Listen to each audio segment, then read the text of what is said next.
Good morning or afternoon, everybody. Thanks so much for joining us. We're excited about the big Audacious conversation with Dr. Vernon Smith. There is going to be some polling taking place later on in the conversation, so I want to practice that. First, I want to say that this is Megan Raymond. I'm the manager of events and programs here at WCET in wet and soggy Boulder, Colorado, but we're all doing well here. Today, Molly McGill, who's my coworker, she will be conducting the conversation with Vernon, and Vernon's a longtime friend of WCET, like many of the names I see in the chat box today. So good to see many of our friends here, and people will be trickling in as we continue along. If you have questions or comments, the audio is disabled. Only the presenters have access to the mic. So if you have any comments, questions, resources to share, please enter them in the chat box. We will be recording this and making it available next week, and I'll send along a link to the archive as well as the chat archive. So I want to make sure that you're all comfortable with the polling feature. When you look up toward the left-hand portion of the menu, you'll see that there's an emoticon button, an away button, a hand, and then there's the poll button. Can everybody hear me? Please respond yes, no, or no, none as a response. Well, great. We're a quick learning group. Okay, I'll go ahead and clear that poll. The next question is this your first WCET webcast?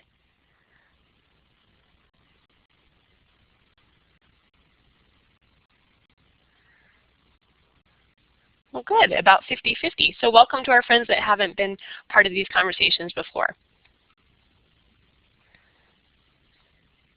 As mentioned, I will go ahead and share all the resources next week, and I want to thank Blackboard Collaborate for making the platform available. Now I'd like to introduce Molly McGill, who's the Deputy Director of Programs, Membership, and Operations at WCET. Go ahead, Molly. Okay, thank you, Megan. I had to remember to click the talk button. So greetings to everybody from Molly. Thank you for joining us today in our Blackboard Collaborate room for today's big Audacious conversation with Dr. Vernon Smith. Today's conversation is about threading the needle a bit differently for student success. And I borrow that term directly from Vernon when Vernon and Megan and I met last week. Vernon is leading the development of a new college, Portmont College, here in Denver. Portmont College of Mount St. Mary's is dedicated to providing high-quality, low-cost degree programs to students who face barriers.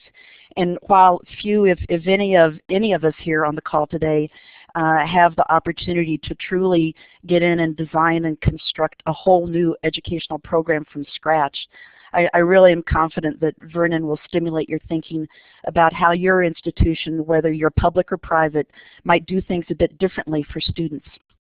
So just a bit more info about our friend Vernon. Throughout his career in higher ed, he has truly been an innovator and a change agent. Prior to becoming Chief Academic Officer and Provost at Portmont, Vernon was Vice President of Academic Affairs at Rio Salado in Arizona. Rio Salado is another innovative, non-traditional college, and I see, Vernon, that you have a number of your Rio Salado faculty friends online with us today, so I don't know if you arranged for that, but we're glad to have them joining us here as well. And during this chat, I just wanted to point out that because we'll be talking about our WOW Awards at our upcoming annual meeting, and I went back and looked at our record, and in part led by Vernon's leadership there at Rio Salado. Rio is like one of only 2 institutions that has twice received our WCET Outstanding Work, or our WOW Award, for innovation at their campus. So as Megan said in the chat, this is a conversation. Please use the chat box, and I'm happy that Megan already got everybody up to speed about using the poll feature. And we will take a break for more Q&A via the chat about midway through the program. And with that, I want to thank Vernon for joining us today. And Vernon, take it away. Well, thanks, Molly. I'm glad to be here with everyone, either this morning or this afternoon. And I'm grateful for WCET for allowing us to have this conversation. You know, it's a wonderful thing to be able to be in higher education these days because, as all of you know, it's one of those places where you can say, I go to work and today I'm going to make a difference in someone's life. And not only when we make a difference in someone's life, we're making a difference in that individual's life, but it's also in their family and their community, and generationally it can change things. Certainly I can look at my own life and I can look at the lives of those around me and see that difference that education has made. It's a wonderful thing. So being at Portmont, I just switched the thing. So if we have questions during the presentation, please just add them to the chat box, and I understand that Megan and Molly will be capturing those, and we will take time because a conversation can't be just one way, although it's really hard to do it with about 20 people at the same time. So we'll take turns and we'll go from there. Is that all right? Very good. Well, let me tell you a little bit about Portmont College at Mount St. Mary's and what it's about. Portmont College at Mount St. Mary's is really, we're part of Mount St. Mary's College. Mount St. Mary's College was established in 1925 by the Sisters of Carondelet, some nuns in the Los Angeles area. It's a nonprofit institution. We are regionally accredited through the WASC Senior Commission. It's a well-ranked and established liberal arts institution. It has, it's been ranked in the top 20 for regional universities in the West. It's Hispanic serving, over 85% minorities there.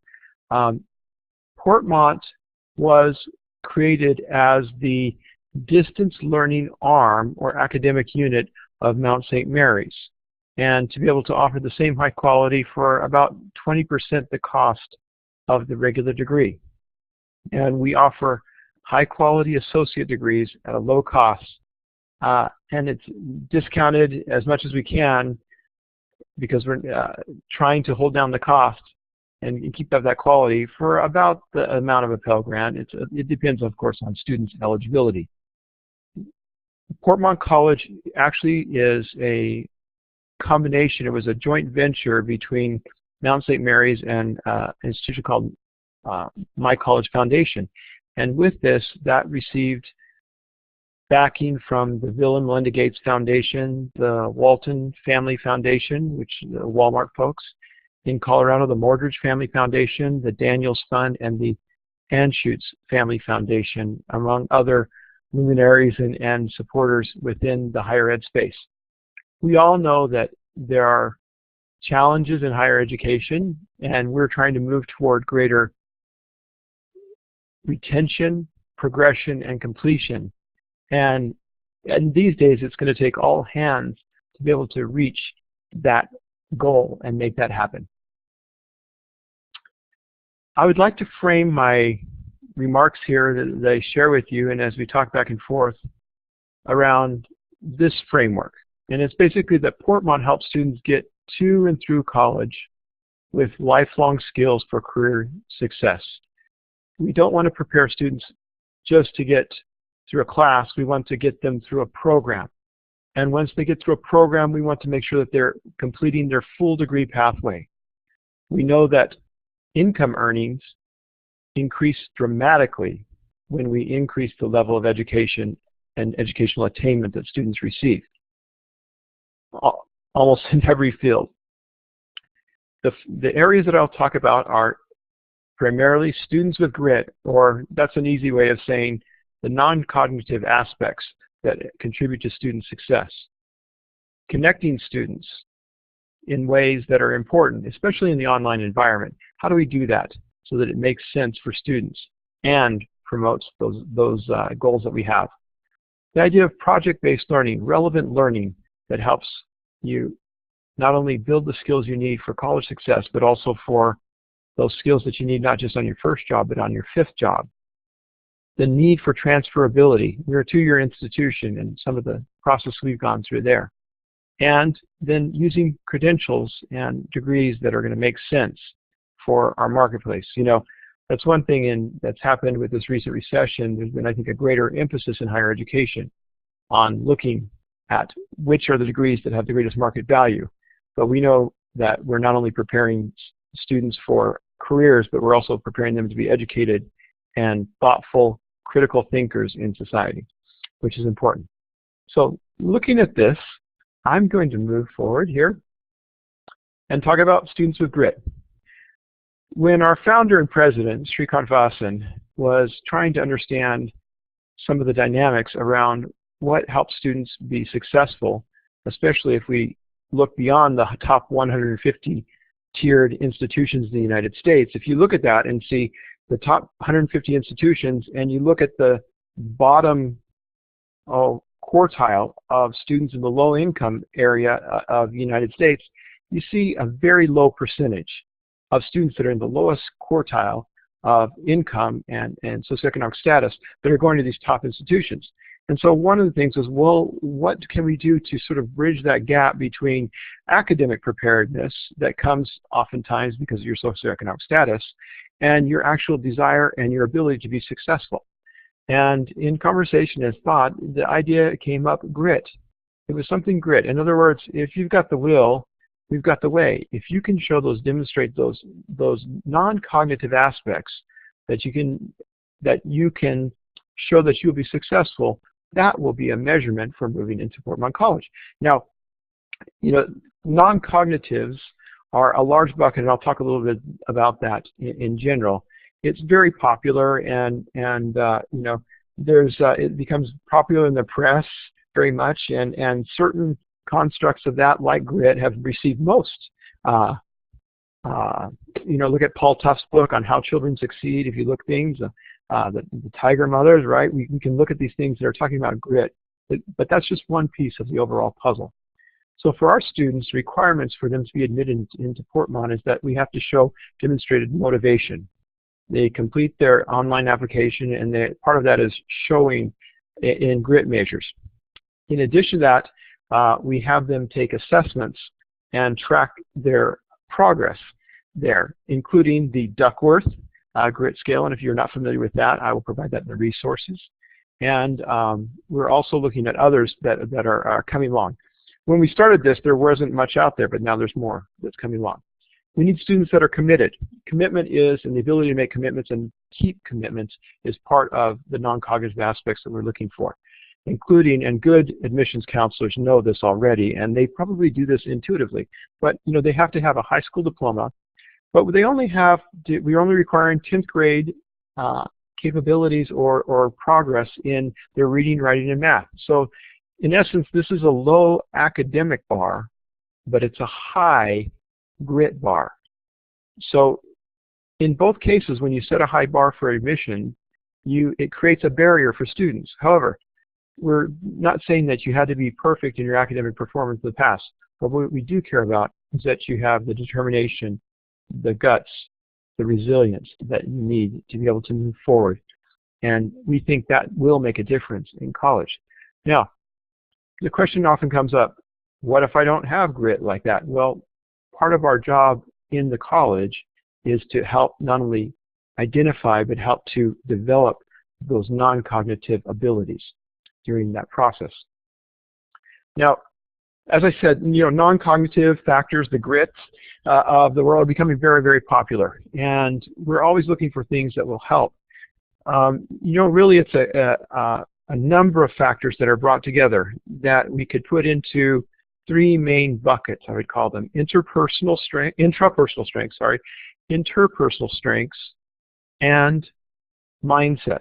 And so these non-cognitives, now all the research, especially recently, that's coming out really starts to support this correlation of success in college and later in life with these non-cognitive aspects. Employers have known this for years. If you ask a employer, I was talking to someone with a large food manufacturing company recently, and I said, well, between this, who do you look for? And they said, well, I want someone that's going to show me that they're going to work hard, that they have that. I don't know what it is, but I just know I can tell the difference between that diligent worker and the one that has maybe the best background. There's no universal agreement on which of these constructs are included in the non-cognitive factors, which ones are included, which are out, and some may or may include it, but what we do know is that there is good in emerging research showing that they do make a difference. And I think policymakers and others like us in the space should take a look at this. In terms of interpersonal strengths, what I mean, intrapersonal strengths, I mean by those are work ethic and conscientiousness. And let me add some features of that. We're talking about perseverance, grit, hope, the ability to have hope when things are tough, hardiness, mental toughness, tenacity, the ability to delay gratification, to show self-discipline and self-control. It also involves that openness of intellectual curiosity, of adaptability, and flexibility. These are things that help roll with the punches in many ways for intrapersonal strengths. It's a conscientiousness, but it's also the ability to move that conscientiousness into action. For interpersonal strengths, we know some of these, and they do make a difference in college and for college success. Those are things such as teamwork, the ability to empathize with others, to be able to show leadership, to be able to cooperate, assert yourself in helpful ways, not too aggressive, not too passive, and also an understanding of social responsibility. Social responsibility and the ethics that surround that are important there. And of course, mindsets have to do with the growth mindset. Do you believe that intelligence is fixed or that you can increase your abilities? How much do you think you have that can be augmented and grown in terms of your mind and in terms of possibilities for the future? And that also includes the academic mindset that's there. And as I said, I will provide some resources and some research, at least a brief bibliography of where I think the best places are to find that. But I will throw out one name there who was instrumental in helping us develop this. His name is Dr. Jim Knickerbocker, and I'll provide this later on. And Jim Knickerbocker is he did a huge amount of collection and study in this. He was involved at MyCollege Foundation in building and helping us put together the non-cognitive aspects. And he's probably, in terms of someone who knows the exact way of implementing these things, because that's the real challenge in doing this. And I will provide his contact information later on. But I think probably in the country, Jim probably, besides the actual original researchers themselves, I think he's probably the best bridge right now that I've seen, and he's been very helpful with us as making that connection between the implementation and that. So the challenges are here. First, we have to assess the student's current ability and looking at that. So for many of these constructs, they have some type of an assessment, whether it's the Duckworth scale for grit, it could be for growth mindset, it could be a number of things. But a lot of those methods are still self-report. There are some other approaches that are, behavioral assessments that are getting there, and biographical analysis that we can use in an interview. There's different techniques. I'm very interested right now in a new instrument by ETS. It's called the ETS Navigator, that seems to touch and do a very good job with looking at that. And so I'll provide information on that. It's a new instrument, and it's been being normed, and it's actually in the phase. And when we started this, that didn't even exist. So I'm very interested in what abilities that will have to help us in determining the student's grit level. The next level of awareness for the student, it's being able to enlist the student in the improvement effort. They have to take an active and responsible role in that, particularly in terms of their college and career success. How can we develop that?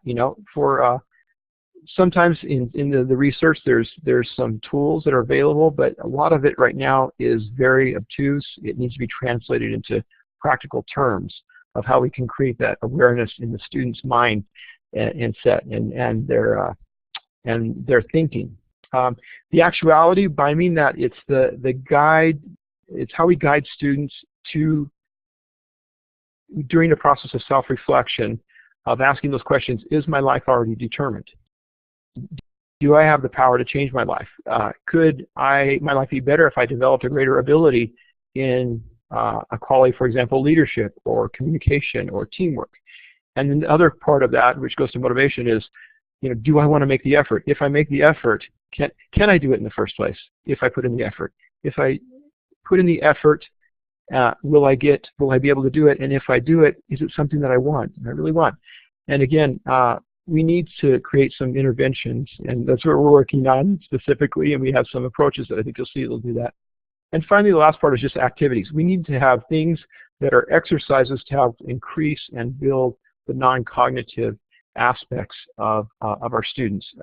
It's one thing to do this because these skills are so associated with higher levels of employability, higher levels of success in college and career.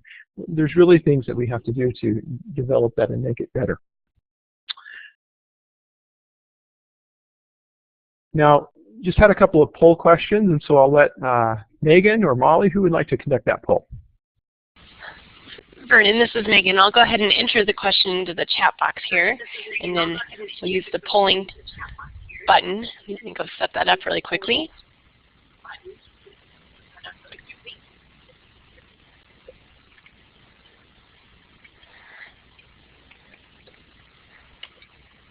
Okay. Questions are you an open door institution? Yes, no, kind of, or what door? So again, the polling buttons are on the upper right-hand portion. On the right, choose the drop-down A, B, C, D.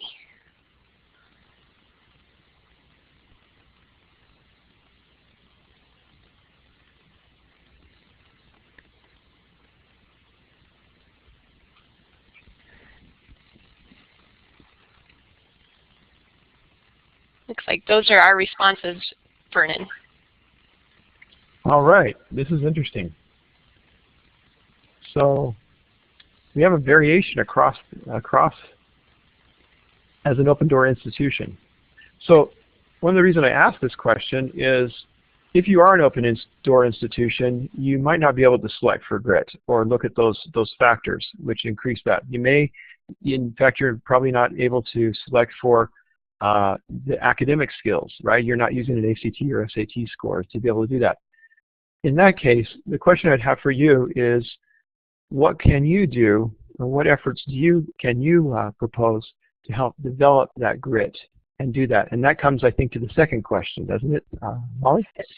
Vernon, this is Molly. I have a question in terms of the questions that you asked in terms of if you're an open door institution. Option number C, kind of. What would that be? What would that look like? In some ways, there are institutions that are, I was a little bit facetious, but usually an open door institution, but you may have a low selectivity rate. In other words, I'm sorry, very high open selectivity. So your admission rate might be very high. So you may have standards that are admission standards, but you may accept 99% of all the students that are there. So that's not an open institution, but you accept 99% of all the students there. Thank you. We're moving on with the second question. Why don't we go to the second question? So the second question is posted in the poll box, or the chat box, excuse me. And again, the poll buttons are up on the upper left-hand section of the menu. You'll see an emoticon button on the left, and then the far right is the poll. Let me go ahead and clear our last poll so we can start over. Sorry about that. I should have cleared it sooner. So now go ahead and respond. Do you use specific strategies to develop non-cognitive skills and abilities? Do not use, have thought or are thinking about using, currently developing, or have implemented. So B really shouldn't be an emoticon. I don't know why it's doing that. But go ahead and enter your response.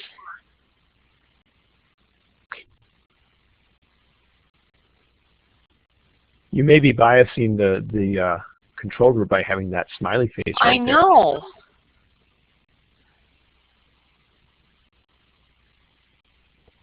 There. Okay, give it another second. Looks like those are our responses. All right, it's displayed right there. Okay, interesting. So There's none. So we're getting some institutions here that are looking at and have strategies around these non-cognitives that are there, and I think that's very interesting.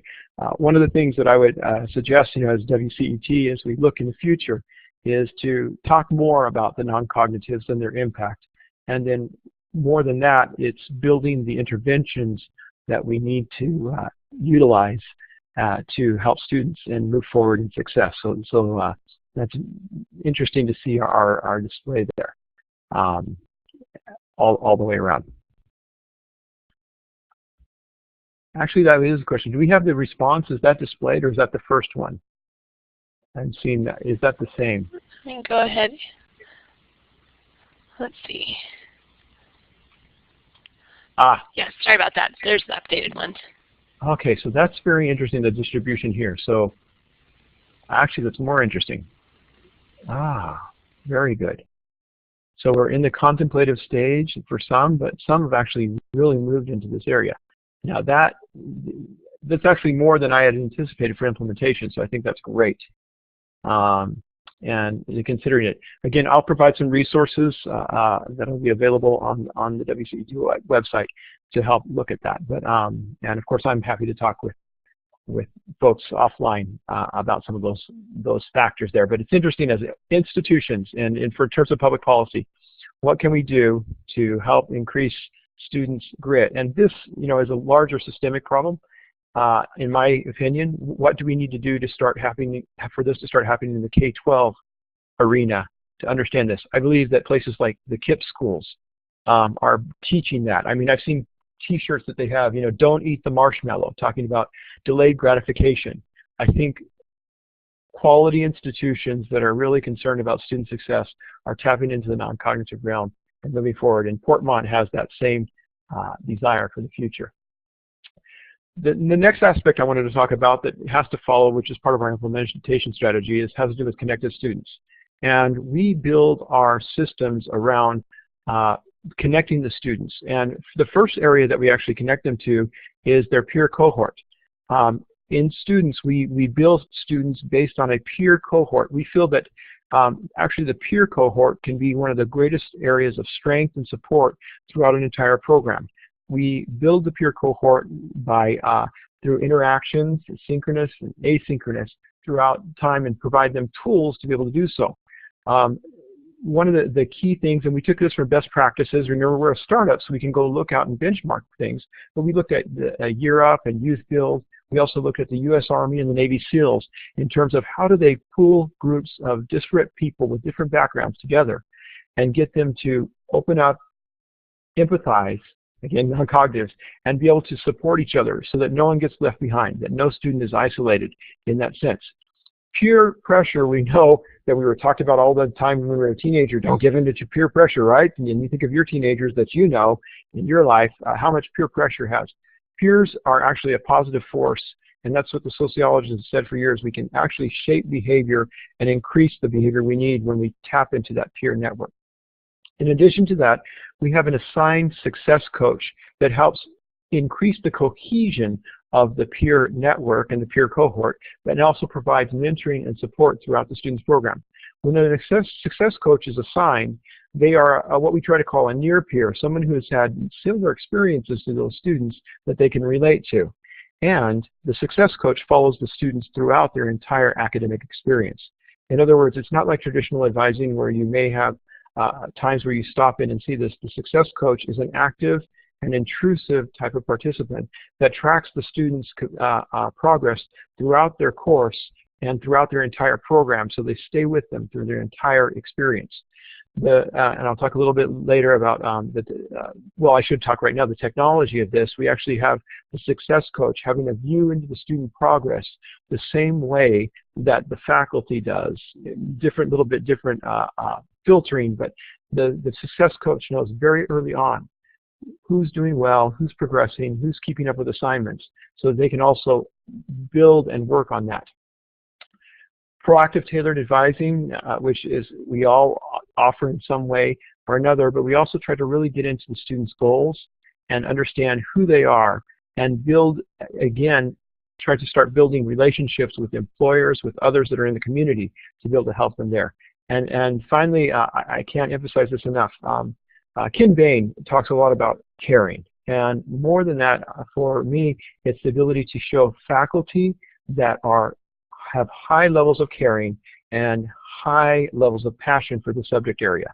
That caring aspect engages the student, and providing the tools that are able to interact with the student, not just static web pages or other things that the students are able to in real time connect in video and audio with the faculty in synchronous ways, and with their groups to be able to come together and interact becomes very important. So students, the bottom line is that there's a system built around this to build connection of the student at emotional and intellectual levels to build that engagement that we know. Of course, this is nothing new, but it's also how we implement it with Tinto and others that are in this space. So I'm going to hit another question, a real quick poll question, number 3. Can you grab that? How are we doing? And I'm going to start looking at the chat while we're having Megan pull that up.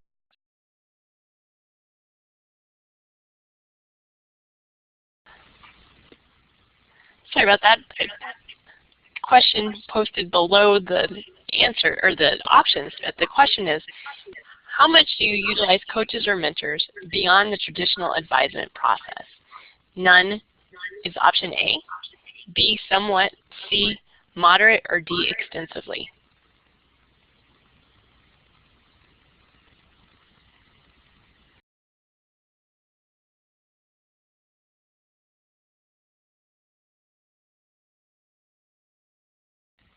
Okay, just give it another second.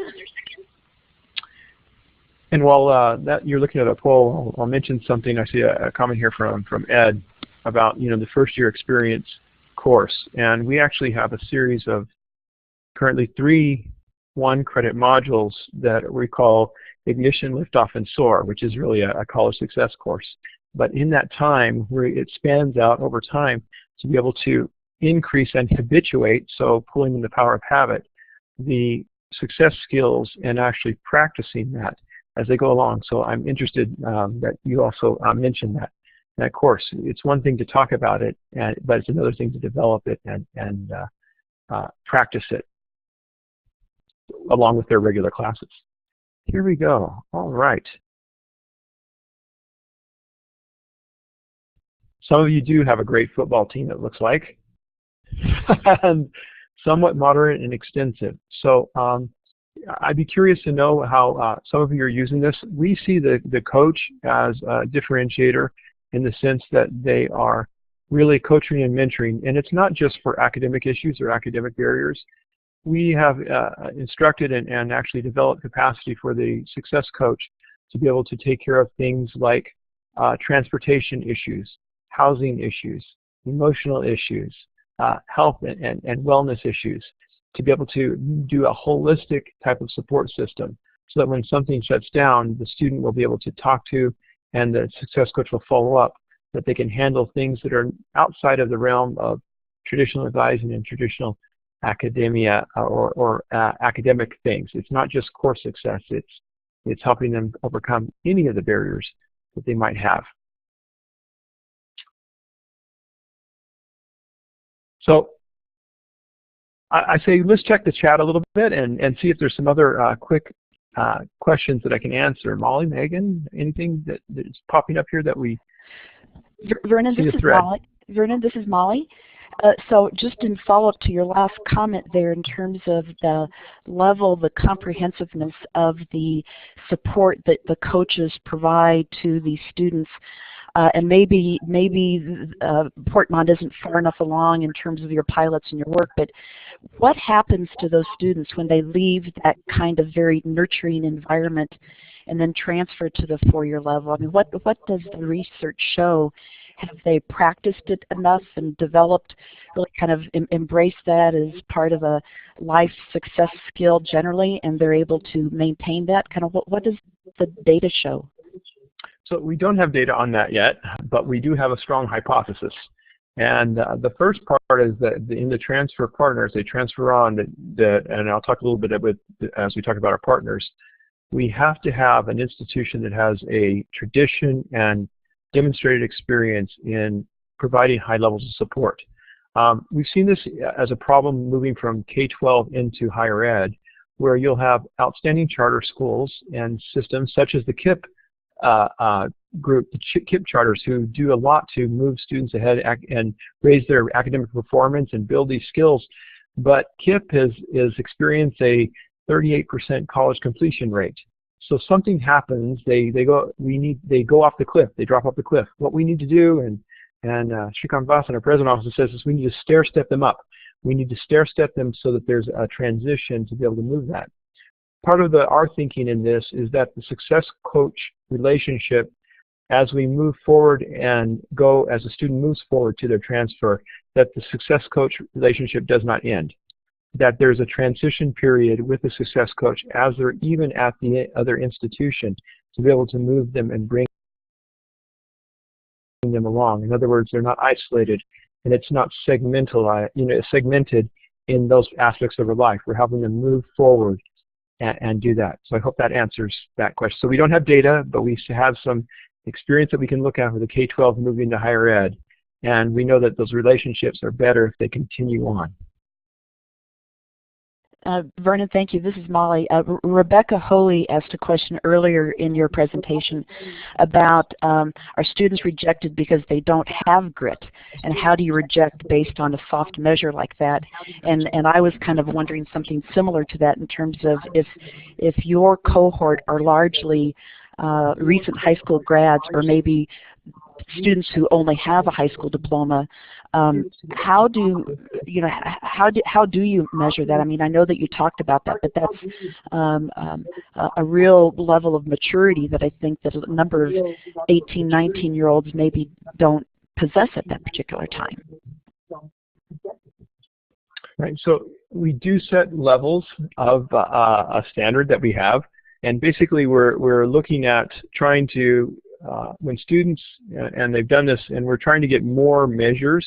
So our theory is that if we do multiple measures and they're consistent, that we'll see at least one area that does this. Now, there are levels, if they're at a very, very low level of demonstrating grit, which includes the work ethic, the effort to put forward, that is really, we're going to say, we're not ready for you yet. Go and work on these areas, go and work on this aspect. In fact, here's some materials that we're going to give you. Like we give our regular students, something we call a grit kit that has helps and information and suggestions and specific exercises that they can do to increase those skills. Well, we also work with those students that way.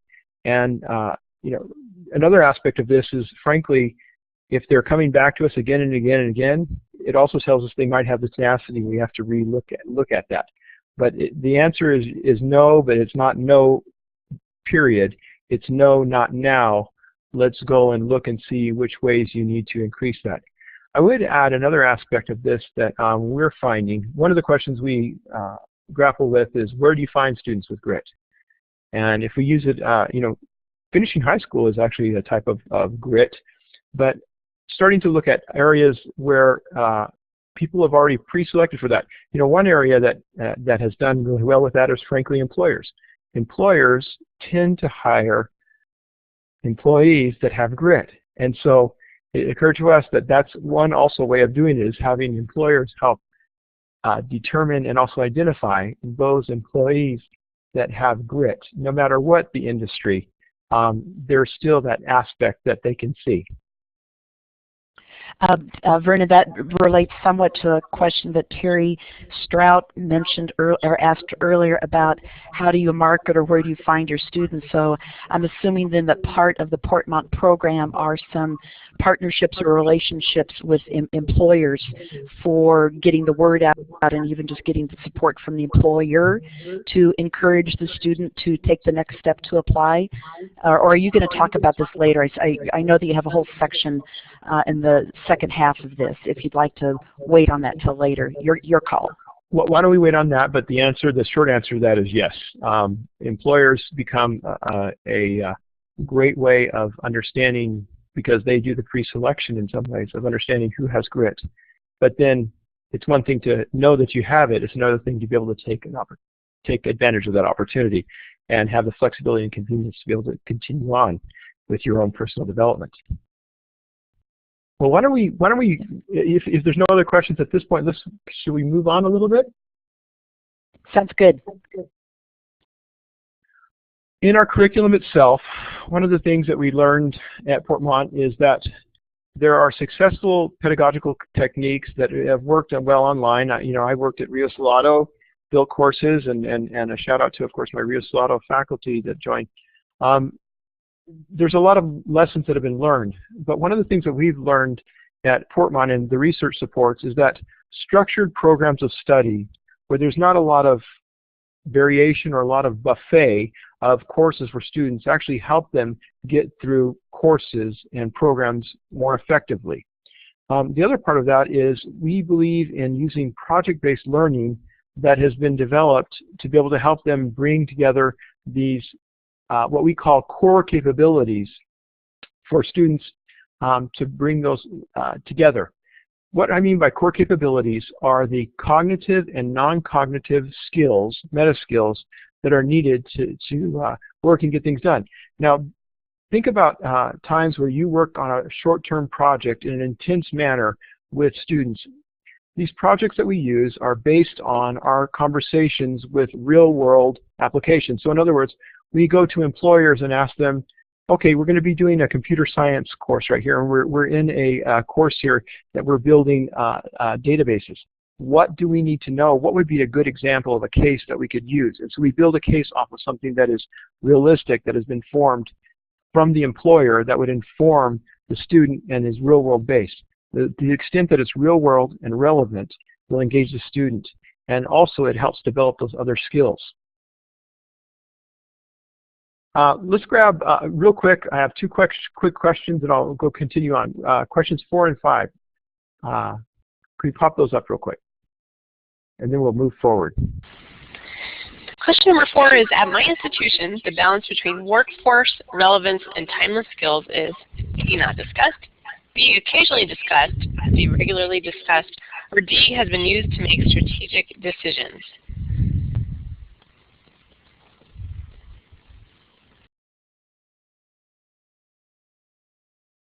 And we're grabbing some answers right here.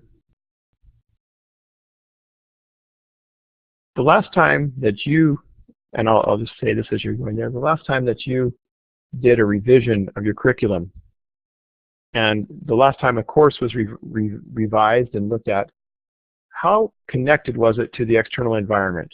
How grounded was it in being relevant, not only in terms of applicability in employment, but also applicable to the student's life? Did it create great meaning? Okay, this is very interesting. So it has been used. So this is, I would expect this from a WCET crowd, right? That it's moving further and further ahead.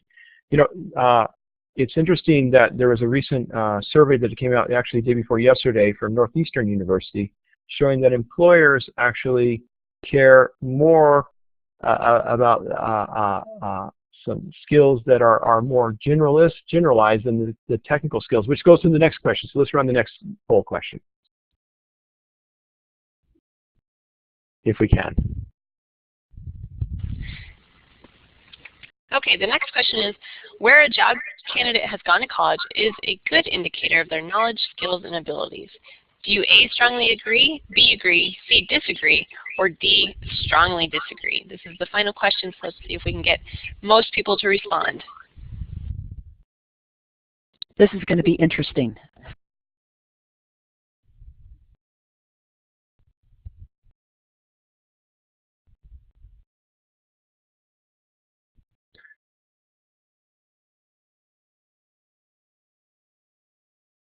So one of those questions that comes, which resumes go to the top of the pile?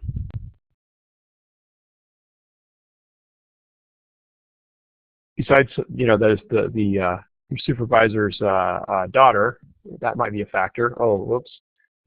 We're talking about other factors that make a resume come to the top of the pile. Okay, I think that's about all of the responses. I'll go ahead and publish the responses. Oh, very interesting. So in general, we do feel, and this reflects especially higher ed, that the institution is a proxy for quality, that we know that's there. The problem with this is that most employers, according to the research that we've done, don't believe that. They don't believe that higher ed, for the most part, is actually reflecting what they actually need in the workforce. And so because of that, we developed what we call our core capabilities. But let me just share with you, this is one part of research. I mentioned yesterday the research and survey that came out day before yesterday at Northeastern University. I'll add that in the comments and the resources, but also showing that there's a disconnect between what employers say they need and what they actually want. And employers, and this is a McKinsey study that was done in a number of countries. It was international, and it was surprising the consistency when they finished the study, showing that the skills that employers are most important, they do care about technical training, but it's far more the other non-cognitive work ethic, the teamwork, the oral communications, which starts going to the cognitive realm. Problem solving, written communications are far more important than actually what we in higher ed consider important. And there's a disconnect between. They also, in the same study, showed that most higher educators feel that we do a good job of preparing students for the marketplace, whereas the employers don't. And so with this, it becomes a challenge. And so the way we looked at this is we went and did a meta-analysis of this research that was out there, looking at Hart and Associates research that was done at AACNU that they had conducted for the LEAP initiatives, and looking at another things with 21st century skills with the Hewlett Foundation and others, and created a list for us, looking at teamwork, critical thinking, problem solving, effective communication, work ethic, and learning to learn. And actually, if I would categorize them and actually rank them, it would be work ethic, learning to learn, then critical thinking, problem solving, teamwork, and effective communication.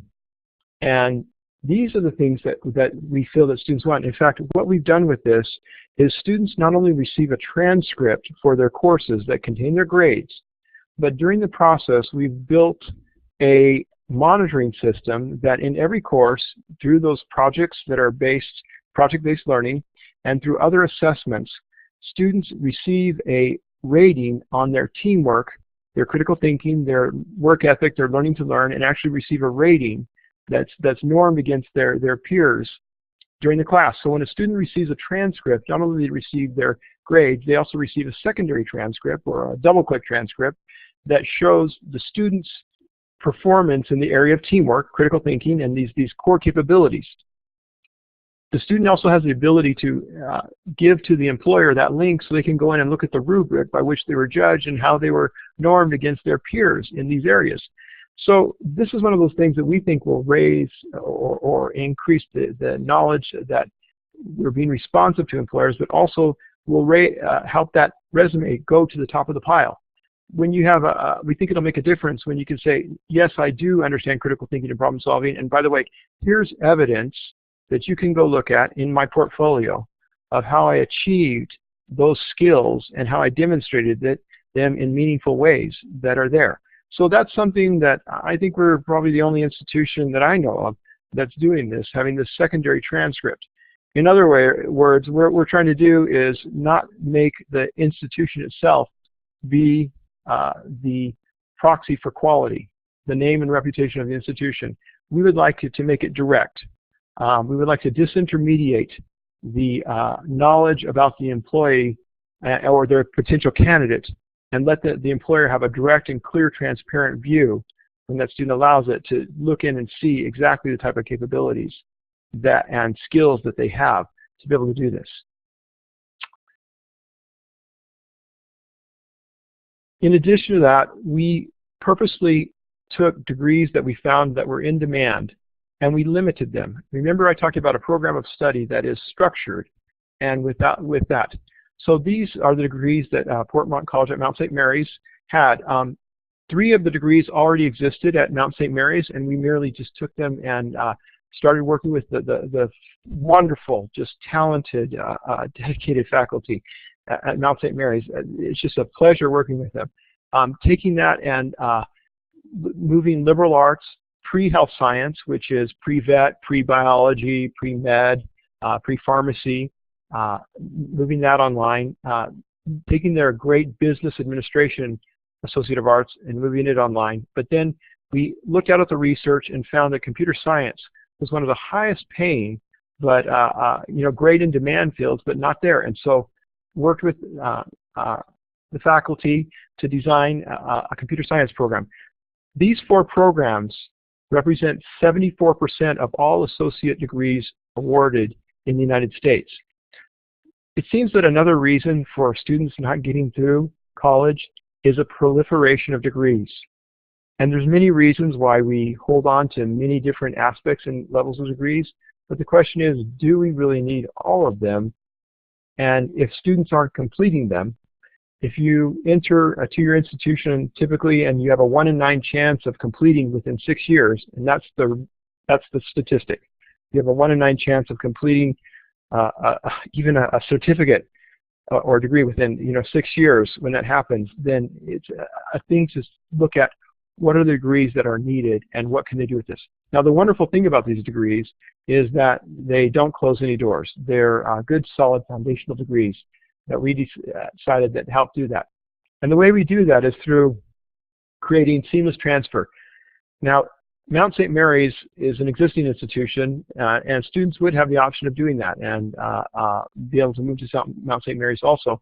But sometimes there's also a need to look at other particular programs that might have greater strengths. And in doing that, we decided we wouldn't do what we've seen a number of institutions do, which is create hundreds of partners. Instead, we said, and going back to the notion of stair-stepping, if we hand this student who we've taken care of and built their academic ability and built their skill sets and built their non-cognitive abilities and raise them so that you can't tell whether that is a native student or not that started at your institution, because they're going to perform and hopefully outperform some of the native students there, who would we hand that to? And some of the work that I've done previously in working with Gates is to identify high quality online institutions that really took student support and student completion, retention, persistence, and completion seriously.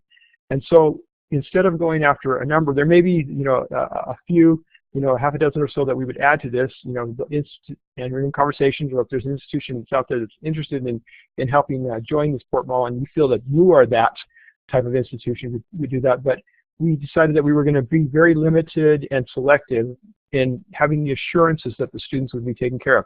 I mean, with each of these institutions, there was a key person that did this. I mean, I look at Regis Institution, I think of Dennis Murray, who understands our students, understands the need and what we're trying to do.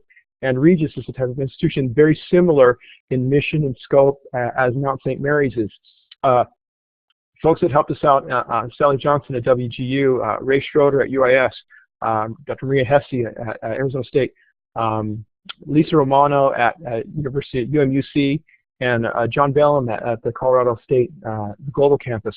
But again, the characteristics of these high quality and fine institutions that you see is that once we feel that we hand students to them and it's a warm handoff and a continuing relationship, that those students will be not only embraced but also nurtured in the same ways and in unique and valuable ways. But also the other aspect I would add here is that there's also programs that students need.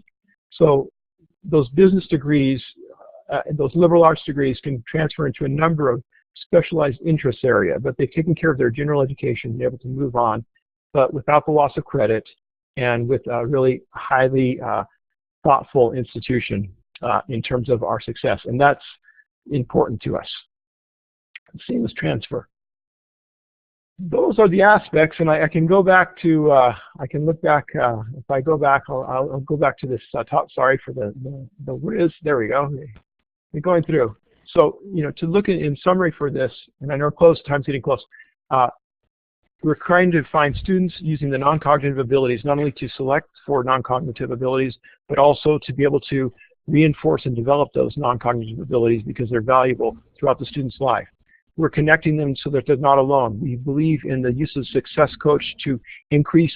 The key point here is the peer cohort. It's the peers that are going to keep them through. No one gets left behind. It's lessons that we've learned from social situations and social groups, from many.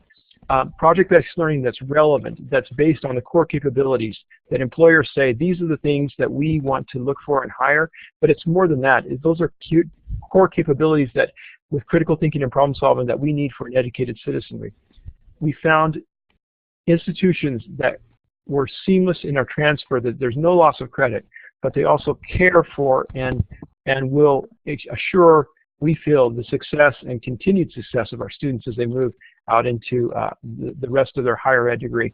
And finally, just making sure that the credentials that we're doing are not a proliferation of everything, that it's a structured program that helps students move through efficiently and, the bottom line, at low cost, so that you graduate with no debt, high quality, and low cost. And that's sort of the thing.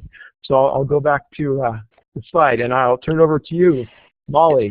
Thank you very much, Vernon. I do have one kind of final question for you. As we said at the beginning, you're in that enviable position of starting this from scratch, and we do have a number of public four-year institutions that are part of the audience here today. Are there, what would be the one or two things that you would recommend to those who are joining us here today that they might go back and reflect upon? I mean, a couple to me that come to mind would be, certainly in the online arena, would be looking at the course design in terms of project-based learning, opportunities to build more peer-to-peer kinds of collaborations in community. We're seeing more for some of the fully online, taking more advantage of some video tools, maybe even video in the cloud, to build more peer-to-peer relationships. Any thoughts for what a public institution might take away from this? Oh, I could go on for another hour. I could go. Yeah, I could go on for another hour, but I think there's some very specific things, and let me summarize those. First, I'll start with the technology. I believe that most LMS systems were designed to replicate the classroom experience.